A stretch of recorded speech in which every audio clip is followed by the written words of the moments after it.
Nous étions là il y a quelques jours, il y a 10 jours, pour parler de Rosh Hashanah. On a parlé de Rosh Hashanah, on a parlé de ce jour-là comme étant le jour où l'Éternel est assis sur son trône, hein, assis sur son trône, et à partir du moment où il est sur le trône, un jugement est décrété. À partir du moment où il est sur le trône, voilà, ça ouvre une période d'épreuve, parce que forcément, au moment, il y a des gens qui étaient déjà pour la vie, ceux-là, ils vont automatiquement sont réservés pour la vie, hein, voilà. Il y a ceux qui sont réservés pour être punis, et puis il y a ceux qui étaient au milieu. Au milieu, on ne sait pas encore trop, on va leur donner un peu, voilà, l'opportunité de se refaire, l'opportunité de reprendre le train, l'opportunité, voilà, de faire teshuva, de revenir, de montrer des actes de repentance, hein, des fruits de la repentance, dignes de la repentance. On voit que non, la personne réellement a changé. Parce qu'il y a dire que j'ai changé et puis il y a les actions que quelqu'un doit poser.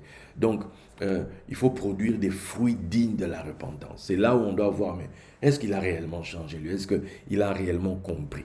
Et on a compris que la personne qui s'assied sur le trône, c'est le Fils. Parce qu'il y a le moment où il est assis dans la poussière, puis le moment où il s'assied sur le trône. Parce qu'il il va vers le trône. Il va vers le trône, c'est le rendez-vous que Dieu lui donne. Maintenant, sur le chemin, il y a ceux qui ne croient pas, il y a ceux qui méprisent, il y a ceux... Voilà, il y a tout ça, ok? Et c'est là où les gens, les groupes se forment. Il y a les boucs d'un côté, on va dire ça comme ça, et puis il y a les brebis de l'autre côté. Donc il y a ceux qui ont compris et qui ont aidé la personne qui marchait vers le trône, et puis il y a ceux qui ont méprisé, etc. Donc tout ça, il y a un jour où Dieu rend à chacun selon ses œuvres. Ce jour-là, c'est le fameux jour de Yom Hadin, le jour du jugement. Ok? Rosh Hashanah, connu comme ça, Yom Teruah, jour de la sonnerie, jour de trompette. Bon. Maintenant, on sait que 10 jours sont libérés. Ces 10 jours, comme on l'a dit, c'est le symbole, hein, de l'épreuve maintenant en présence. Parce qu'il y a l'épreuve en amont. C'est-à-dire, le gars ne règne pas encore. Là, maintenant, les gens, c'est plutôt en mode ni la chair ni le sang qui t'ont révélé cela. C'est plutôt en mode ah bon, on t'avait fait ça quand, Seigneur? Quand est-ce que nous, on t'a aidé? Parce qu'ils sont en train de parler à quelqu'un qui est sur le trône. Ils sont en train de parler à quelqu'un qui est dans sa toute-puissance. Son armée est là, sa gloire est là. Il est sur son trône, ses finances. Tout ça. Maintenant, le gars leur dit voilà, j'avais faim. Attends. On a fait ça quand pour toi? Il dit, mais oui, quand il y avait ça. Oh là là, on aurait su, peut-être qu'on aurait fait plus, etc. Bon, là n'est pas la question. La question est que maintenant la personne est sur le trône. Maintenant, la personne est sur le trône. Et ça ouvre donc une période où, hormis hein, ceux dont les noms sont déjà inscrits, eux, dans cette période-là, ils n'ont pratiquement rien à craindre, hein, dans cette période-là, parce que maintenant, la personne qui règne sait, vous m'avez fait du bien, vous êtes méchants, etc. Maintenant, il y a les autres, d'où c'était pas clair, d'où on ne sait pas. Donc, ceux-là, ils passent donc les fameux 10 jours. Les 10 jours, c'est surtout pour eux, en fait. Et Yom Kippour, c'est le moment où maintenant tout le monde arrive. Ceux qui étaient déjà inscrits, ben voilà, ça va être confirmé ce jour-là. Ce jour-là, on a pu récupérer, voilà, je ne vais pas dire les brebis errantes, ou bien les brebis qui étaient, on ne savait pas trop, qui étaient peut-être pris dans quelque chose, qui étaient, etc. Toutes ces personnes, après avoir été éprouvées, c'est ça le sens des 10 jours là, après avoir été éprouvées, le but de l'épreuve c'est quoi? C'est pour savoir ce qu'il y a dans le cœur de quelqu'un. On n'éprouve pas quelqu'un juste pour le plaisir, on veut l'éprouver, non. Le but de l'épreuve c'est pour révéler quelque chose. Le but de l'épreuve c'est pour dire qu'est-ce qu'il y a dans ton cœur. En fait, il y a ce que tu nous montres et il y a ce que tu caches. Il y a ce que tu dis devant les gens et puis il y a ce qui est au fond de toi. Il y a dire à quelqu'un, non, Majesté, je vous aime beaucoup. Et au fond de soi, si j'ai l'opportunité, je le poignarde. Ok? Donc, les 10 jours sont là pour ça. Pour révéler la nature. Pour révéler. Pour révéler. C'est ça le but des 10 jours. Alors, au terme de ça, on arrive à Yom Kippourim. Et à Yom Kippourim, c'est la cérémonie est totalement différente. C'est une journée avec une très grande solennité. Hein. Comme je l'ai expliqué ce matin, et je vais en parler là, souvent, j'en ai déjà parlé hein, dans un enseignement, donc permettez que je revienne dessus. Souvent, on dit, oui, il y a ça là, je ne sais pas si vous voyez, je sais pas si vous voyez. Donc, vous voyez d'un côté, vous voyez d'un côté Pentecôte au-dessus, d'un côté vous voyez Pâques, ok, et d'un côté vous voyez Rosh Hashanah, Yom Kippourim, Sukkot, ok. Bien. Donc Pâques, on nous parle de l'agneau pascal.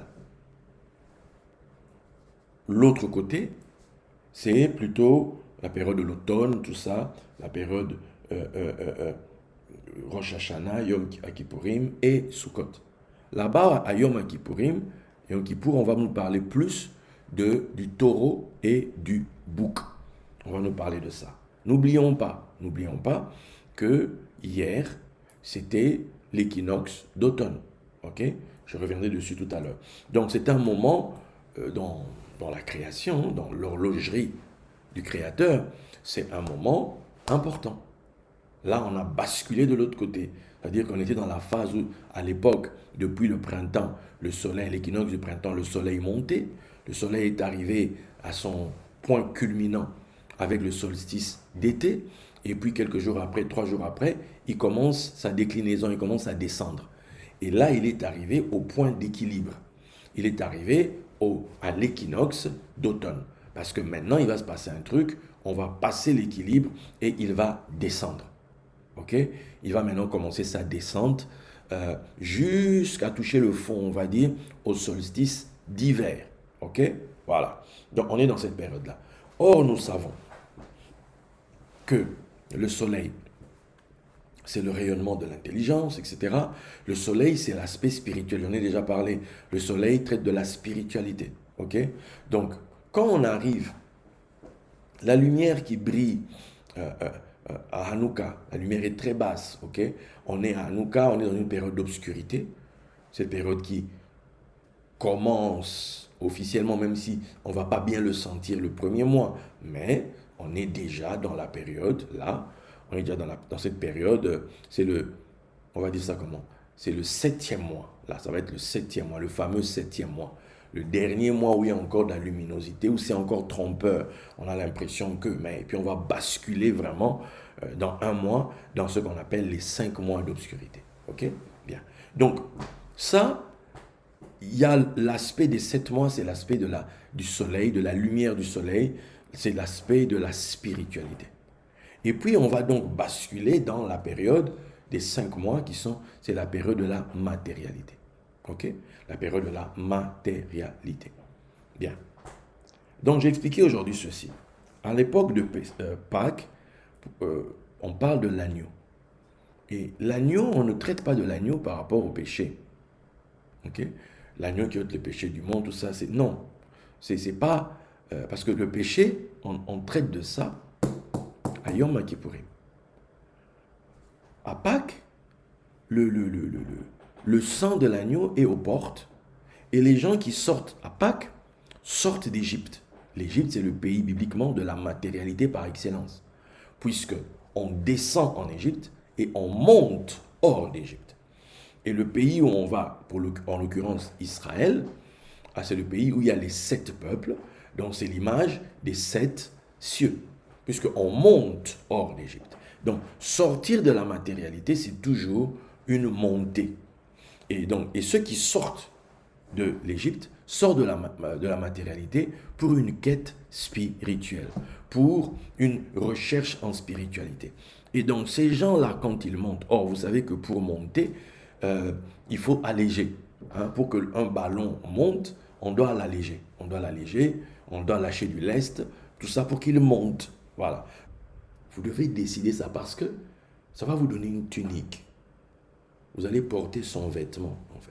En esprit, on va vous reconnaître. Eux, c'est les gens de tel. Donc, eux, ils ont droit à ça. Je me souviens encore, je ne vais pas citer son nom. Dans mon pèlerinage ici spirituel, un jour, je vois que je viens d'en bas et je pousse comme une trappe.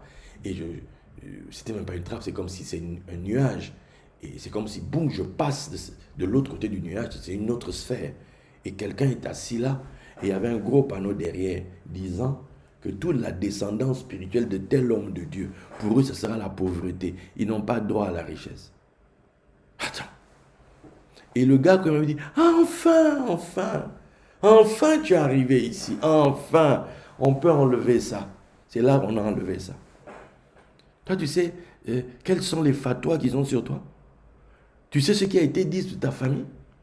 Ce qui a été dit dans ton parcours? Tu sais depuis combien de temps tu as été privé? C'est-à-dire parce que tu es enfant d'eux. Vous avez été privé de la gloire, privé. Tu ne connais pas les alliances que les gens ont fait avant toi. Et lui, sans peut-être le savoir, il a vendu tous ceux qui venaient après lui. Vous ne savez pas. Alors, c'est important dans un jour comme celui-ci de pouvoir savoir, en fait, il est où mon Yosef? Il y a de ces hommes, quand vous les écoutez, aujourd'hui en Afrique par exemple, plein d'hommes de Dieu, déjà au Nigeria, à l'extérieur du Nigeria, vont tous, il y a un nom qui sort, c'est Oyedepo, David Oyedepo. Christ, il est riche, c'est vrai, mais Christ, les gens le regardent plus sur l'aspect l'homme d'onction, tout ça. Mais David Oyedepo, on voit plutôt l'homme du wisdom, l'homme de l'art, un des pasteurs les plus riches au monde. Ok, mais tous ces gens-là, quand vous suivez, vous allez voir qu'ils vont tous aller et il y a qui? Kenneth Copeland aux États-Unis. Kenneth Copeland. Quand tu vois à l'époque, Papa Cyrilo était vivant, quand Papa Cyrilo était là, il fallait voir comment les gens venaient. Il fallait voir comment les Ayo, Rissé Jaffor venaient. Ayo se mettait, il dormait par terre. C'est-à-dire, il se prosternait devant Papa. Papa Cyrilo le faisait lever. Et ça. Attends. Parce qu'ils ont compris, des fleuves d'eau vive vont jaillir de ton sein. Ce n'est pas tout le monde. Des fleuves, c'est le pouvoir qui enrichit. Les fleuves, c'est le pouvoir qui amène la transformation dans un endroit. Partout où le fleuve arrive, la vie arrive. Partout où le fleuve arrive, la vie des gens change. Partout où le fleuve arrive. Ce fleuve-là, c'est Yosef. Et vous savez que dans ce ministère, on parle de Yosef. Et la fonction kafriel, c'est la fonction qui nous couvre. Justement, à Yom Kippour, El Kafar, le Dieu qui nous habille. Tu vois? Maintenant, dans Kafar, là, il n'y a qu'à faire. Faire, là. Faire, c'est lié à la fleur. C'est lié à ce qui fleurit. C'est lié à ce qui... C'est comme des fruits. C'est lié à ce qui est beau. C'est comme dans Tiferet. Tu vois? Que tu deviennes comme une fleur. Que tu blossomes. Tu germes. Voilà, la beauté entre dans ta vie. Ok? Quand Jésus veut parler des vêtements de Salomon, il prend l'exemple de la fleur de lys. La fleur de lys, Ashoshana en hébreu, c'est 666. Il peut dire, mais il n'y a rien qui s'habille comme la fleur de lys. Il n'y a rien. Mais ça fait qu'un jour. Et puis après le soir, c'est fini. On dit, Salomon, dans toute sa gloire, n'a pas été habillé comme ça. Est-ce que vous comprenez ça? Donc, le vêtement que Kafriel veut te donner, c'est un vêtement de gloire. Le vêtement que Kafriel veut te donner, c'est un vêtement ornemental, un vêtement de beauté, un vêtement de qualité, un vêtement d'honneur, un vêtement de grandeur, un vêtement... C'est-à-dire que maintenant tu es posé comme ça. C'est ça la mission de Kafriel, habiller les gens. C'est-à-dire qu'on ne voit plus même l'odeur même de la pauvreté, on ne la voit plus.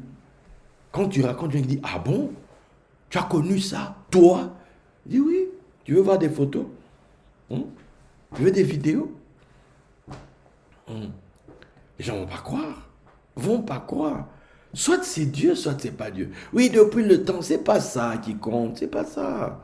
C'est, comprends-tu? Comprends-tu les choses? Comprends-tu l'affaire? Est-ce que la chose est ancrée en toi? Comprends-tu ce que ça signifie? Ça signifie que, en fait, l'image, c'est quoi? C'est que quelqu'un est couché dans ton salon par terre, en mode, je vais faire un peu l'égyptien, comme ça. Il est couché par terre. Voilà, c'est comme un fleuve d'eau dans ta maison. C'est lui mon fleuve d'abondance, ça sort de lui. Ben pour que quelqu'un devienne fleuve d'abondance, ben on dit, hein, de riche qu'il était, il s'est fait pauvre. Il a été appauvri. Afin que par sa pauvreté, vous soyez enrichis. Donc, derrière le pouvoir d'enrichir, il y a la pauvreté de quelqu'un. Donc, attention aux pauvres. Vous ne savez pas pourquoi quelqu'un est pauvre. Vous ne savez pas pourquoi quelqu'un mendie. Vous ne savez pas pourquoi quelqu'un est indigent. Vous ne savez pas pourquoi quelqu'un, ça dit qu'il galère. Peut-être toi-même tu es en train de galérer, tu dis, mais Seigneur, je ne comprends pas, je ne comprends pas. Non, non, il faut arrêter. Dites-vous, par ma pauvreté, je vais enrichir des multitudes. C'est-à-dire, ce que je suis en train de vivre là, je suis en train de creuser le sillon de mon fleuve, du fleuve qui va jaillir de moi, de ce truc. Parce que Dieu va dire une parole. Il va te dire, toi, la gloire pour toi. Tu vois, Jérusalem, on dit toutes les portes sont ouvertes. Il y avait quoi? 12 portes. Il y a 12 portes, donc toutes les portes sont ouvertes. Pourquoi? Pour accueillir la gloire des nations. Donc la gloire va venir. Maintenant, on ne sait pas. À la porte là-bas, quelle gloire va entrer? À la porte là-bas, la gloire va entrer sous quelle forme? La gloire là-bas va venir sous quelle forme? Tu ne sais pas. L'idée, c'est que la gloire arrive. C'est tout ce que l'on veut. Bon. Maintenant, j'espère que jusque-là, ça va, que je ne vous barbe pas trop, que tout ceci a un sens pour vous. Voilà. Maintenant, il y a quelque chose. Vous voyez un peu où je veux arriver. Nous, dans ce ministère, il y a cette fameuse promesse, cette parole que je trimballe depuis des années, à laquelle je suis accroché. Vraiment, je marche avec ça. Je ne lâche pas ce que Dieu m'a dit concernant les loteries. Parlons-en. On est à Yom Kippourim. Ok? Savez-vous que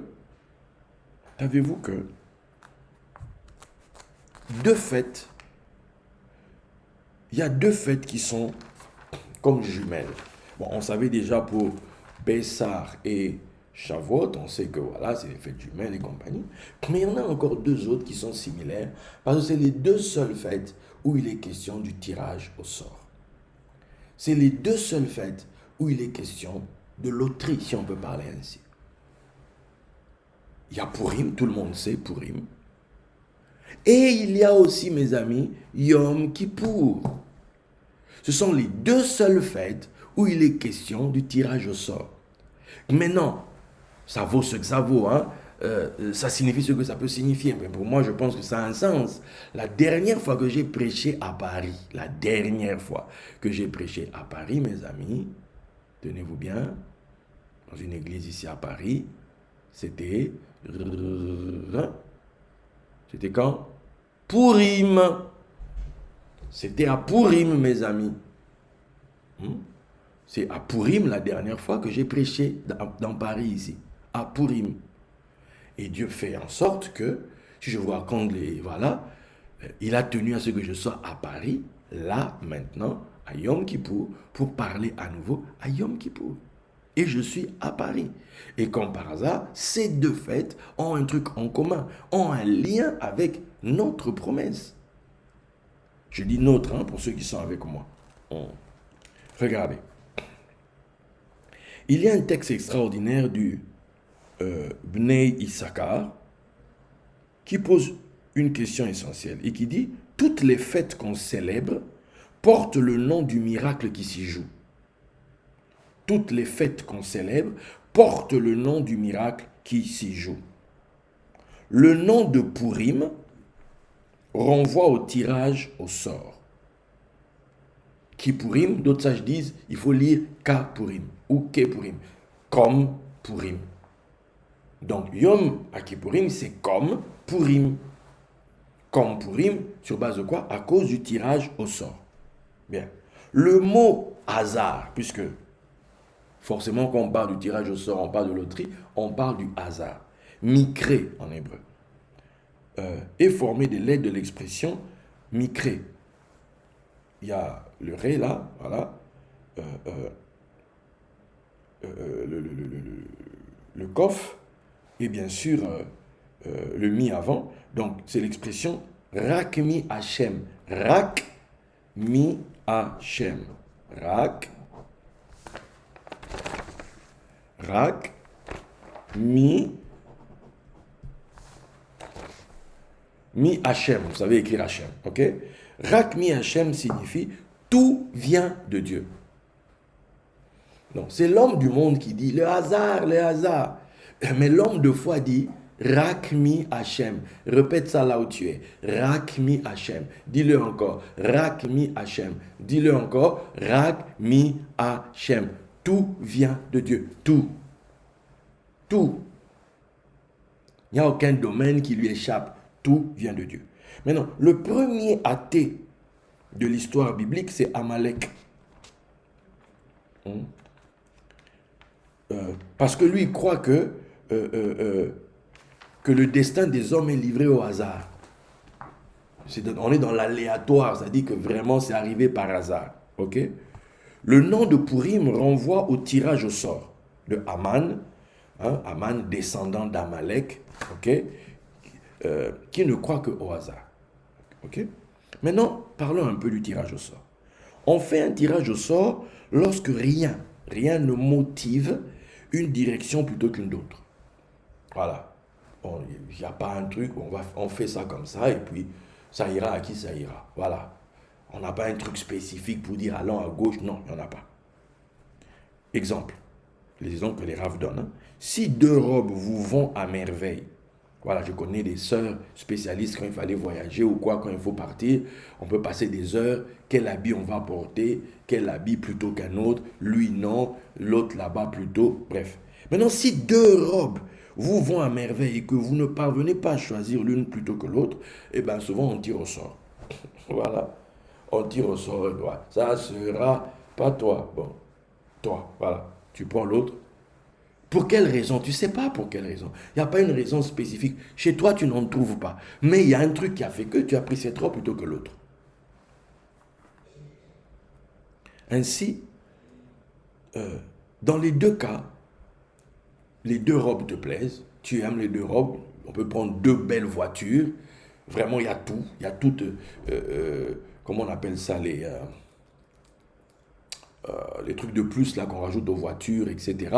Il y a tout. Dans les deux cas, il y a tout. Qu'est-ce qui va faire que tu vas choisir là et pas là? Qu'est-ce qui va faire qu'au final, à un moment donné, ça sera ça et pas ça? Les hommes vont te dire c'est le hasard. Mais l'homme de foi va dire Rakmi Hachem. On tire au sort deux fois dans le calendrier juif. Deux fois. Une fois pour Purim et une fois à Kippour. Deux boucs identiques à Kippour. Deux boucs identiques. En fait, rien ne doit les différencier. Rien. Deux boucs identiques. Ok? Ils sont totalement cachés. Ils répondent à tous. C'est-à-dire, ils sont identiques. Ok? Mais un va servir pour l'offrande, pour le sang des saints. Et un va être envoyé dans le désert. Il va aller jeter là-bas pour Azazel. Ok? Il va être jeté du haut d'une falaise. Deux destins totalement contraires. Un sera sur le propitiatoire, le trône de l'Éternel, l'autre va tomber de la falaise dans les profondeurs. Rien ne distingue un bouc de l'autre. En fait, en apparence, rien ne motive le choix. Rien. Maintenant, comprenez ceci. Lorsque l'on tire au sort, on éveille une volonté de Dieu semblable depuis des mondes supérieurs. Voilà comment les sages expliquent. Parce que vous savez qu'en Israël, on divise les mondes, hein, différents niveaux. Différents niveaux des mondes, etc. Donc, notre niveau à nous obéit à certaines règles. Pour qu'une chose soit faite, il faut qu'il y ait telle chose qui soit mise en place, il faut des raisons pour que ça soit comme ça. Mais le tirage au sort, en apparence, il n'y a pas de raison.